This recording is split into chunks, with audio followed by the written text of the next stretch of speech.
Hello and welcome back. We're in the kitchen right now, but I'm doing an experiment and I wanted to bring you along. So let me show you what I'm talking about.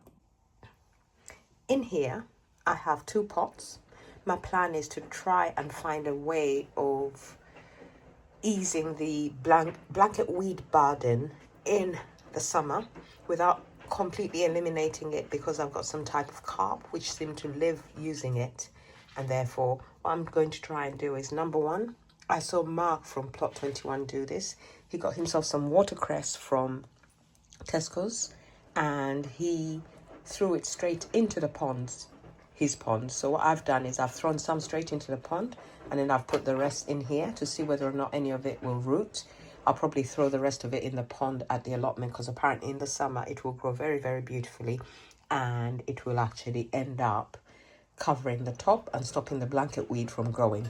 Something else I'm going to do is I'm actually going to try, I've created a hydroponic floater which is going to sit in my pond. So when I actually increase the amount of water in here, hold on, let me just show you guys. As you can see, with this little float that I just created myself, the pot is going to be floating on the pond, which means that it will actually be able to move about and do whatever it wants without a worry.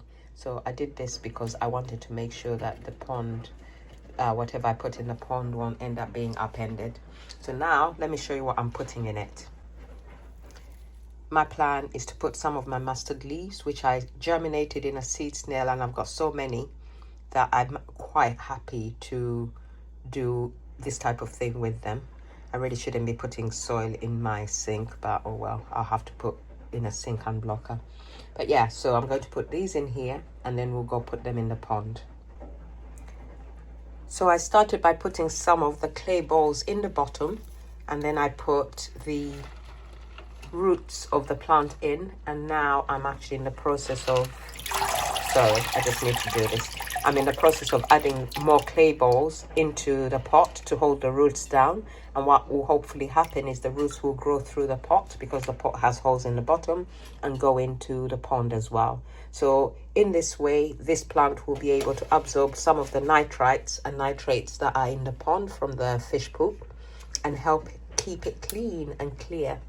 The watercress is much better because it grows so fast, it will be able to absorb a lot of the nutrients very quickly. But I also like the prettiness of the giant mustard leaf. Now, something you need to be aware of is if you choose to do something like this and you have a pond with fish in it, you have to be extremely careful if you're planning to eat vegetables such as this. Number one, you have to make sure that you wash them very thoroughly. And number two, ideally eat them cooked rather than raw, because of the fact that there is a risk of disease because of all the bits and pieces that you have living in a pond. I'm actually going to use it as an aesthetic, and then when the leaves are very big and are well away from the pond, which means that they're not touching pond water, then I will be harvesting them and cooking them to use in my dinners. Something to be aware of when using these clay balls is they come very dusty. So what you need to do is you need to rinse them off. So let me show you what happens when you rinse them off. As you can see, the water that comes out at first will actually be very, very dusty and mucky. But as you rinse them off, it stops being mucky. Oh dear, I don't want them falling in here. So I need to make sure I do this. And it becomes less mucky and clear. When it's clear running, then it is safe for you to use in your pond. And get yourself a little bit of foam like I have. Okay, so what I'm doing is I've added a few more clay balls to this in order to make sure that the plant is very secure in there. And now the roots go all the way to the bottom and therefore will be sitting in the pond water. Let's take it and put it in the pond and see how it works. My plan is to put some netting on top of my pond, because there is something that keeps coming to drink from my pond. So what I'm going to do is to limit the movement of this, I might actually just let it float all over. But what you can see here is the watercress I just threw in there in the hope that it will root and take hold, and then that will actually create a little bit of a help with the blanket weed. Over here you can see some of the blanket weed. If I go like this, you can actually see it coming off of my hand like that. I keep a little bit of it in there because I've got a little fish who I've named Shadow, who's also a carp who lives in there. And so for Shadow, he needs a little bit of greenery because I believe carp do live off of green material. Let me move this now and put this. I don't know if you can actually see Shadow, because before Shadow used to be scared of me, but now he's not, and I can see him occasionally. Right, let me pull this off and then we'll put the plant in. I do have a lot of other plants in the bottom, but apparently it's the plants that provide cover which are good at helping to reduce the amount of blanket weed, because even as we go here, I go like this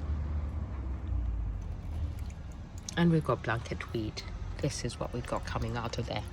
So what we have to do is get a few plants in there like this. So I'm going to put this plant in there. I do know that my fish like to come and actually review any new additions I actually put in there. And there you go, look at that. So that will be able to sit in there and float away. And as you can see, this little leaf here is actually sitting in the water, so that makes it unsafe to eat. And apparently sometimes when the roots do come through, the fish do like to eat them, but I feel like this makes for a nice little float, which doesn't cost you a lot of money. I was looking at the ones that are online, and the cheapest I could find was something silly like $14.99, I should say. So that's nearly 15 pounds really. So this one is a cheapie. All I used is an old exercise mat, a pot I already had, the clay balls I bought a long time ago because I used to like to do hydroponics, and the plants I had already self-seeded myself. I had sown them myself and they were growing beautifully, and this is what we end up with. The watercress I bought from Tesco's and it cost me £1.48.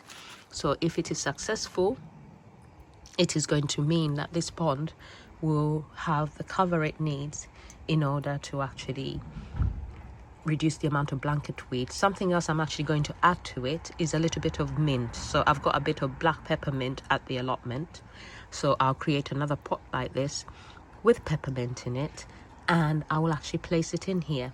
Now mint is a very fast grower, so when you have a plant which is a fast grower, it is going to absorb more of the nutrients from the fish poop in your pond than a plant that is a slow grower. So if you want something that is going to work fast because you either have a big pond or because it is quite mucky and you haven't had the opportunity to filter it, then having something like watercress and mint will work well, and even chives will actually grow well in something like this. So you could also use a pot that hangs off the side of your pond, such as these, which I've actually put attached with clamps to make sure they don't move anywhere, because I do have a frog that likes to come and visit. Then what you can do is you could put clay balls like this in there and then have the plants added to that in order that they can grow on there. Right guys, sorry for the noise. I don't know who's making the noise, but this is what I wanted to show you, and I hope it makes sense. If you have any questions, please do put them below, and I'll speak to you soon. Sadly, the little fishes are all hiding. They do not wish to show themselves.